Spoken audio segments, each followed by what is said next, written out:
Il y a Kelvitchien 1, Kelvitchien 2, Gucci, Givenchy 1er et Kelvitchien 3, L'Enlèvement. Ce sont des histoires qui sont très, très, très mignonnes, drôles, hilarantes, qui s'adressent d'abord aux 10 ans et plus, mais je dirais aussi que ce sont des livres qui s'adressent à toute la famille parce que c'est tellement drôle et tellement touchant qu'un adulte prend autant de plaisir à lire que les enfants. Donc, dans le tome 1, on parle du chien Youpi, un petit shih tzu du plateau Mont-Royal. On le prend de la naissance jusqu'à la mort. Et tout ce qui peut arriver à un chien, bon ou mauvais, ça y arrive parce que le petit chien, il a l'art de se mettre les 4 pattes dans les plats. Tantôt on rit, tantôt on pleure, tantôt on s'inquiète. On dit non, fais pas ça. Il le fait.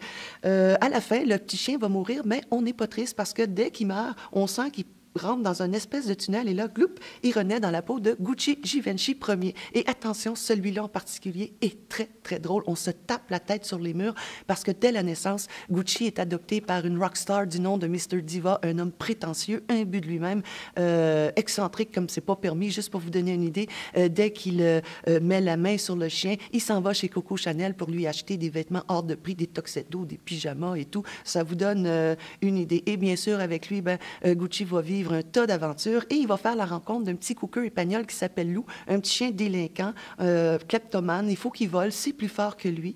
Avec ça, je vous le dis, Gucci, dans le tome 2, devait mourir. Et on a dit à l'auteur, ne tue pas ces chiens-là, c'est trop drôle, reviens-nous avec une nouvelle aventure. Et c'est ce qu'elle a fait avec Kelvitchien 3, L'Enlèvement, où là, c'est le fameux cocker espagnol Lou qui prend la parole. Là aussi, on rit beaucoup. Mr. Diva va mourir et va céder sa fortune à Gucci, ça va en faire le chien le plus riche du monde. Et qu'est-ce qui va arriver, pensez-vous? Il va se faire kidnapper avec comme seul témoin Lou. Et Lou, il a beau être délinquant, mais c'est un chien qui est très, très, très loyal. Alors, pas question de perdre son ami. Il va voler une planche à roulettes à un ado, va s'accrocher derrière la voiture du ravisseur. Et là, de fil en aiguille, les chiens vont se ramasser au Mexique. Ils vont vivre pour survivre. Ils vont se joindre à une meute de chihuahuas. D'ailleurs, Lou, qui est un cocker espagnol, va être victime de racisme. Et il va devoir mettre ses talents de voleur à l'épreuve pour nourrir tout le monde. Mais leur seul objectif là-bas, c'est de retrouver leur maître. Vont-ils y arriver? C'est pas évident.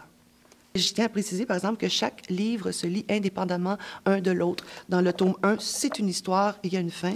On peut ensuite embarquer dans le tome 2 sans être perdu. Par contre, c'est préférable d'avoir lu le tome 2 avant le 3.